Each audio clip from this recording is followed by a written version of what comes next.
Might tell you why you're not supposed to use div for any element where you go click for HTML. I will also tell you whether you're supposed to use button or anchor instead of div.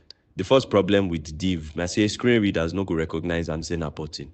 So you fit use attribute where then the core role equal to button. But the problem with this one, I say, you know fit focus. So you go use wetin with the core tab index equal to 0. The next thing now to make sure say your button go fit work when they press enter or space. To solve this one now, you go create event listener for the key down event. For as you can see, all these things that don't they choose at the jacker. So instead of all this nonsense, we just use the HTML button element. If you all use button element, you go guys arrange a lot of CSS. Instead of wasting your time, just use the CSS property all equal to unset. Also make sure say you change the type equal to button instead of submit. Finally, if your button get link, just make sure say you use anchor tag hey instead of all these ones.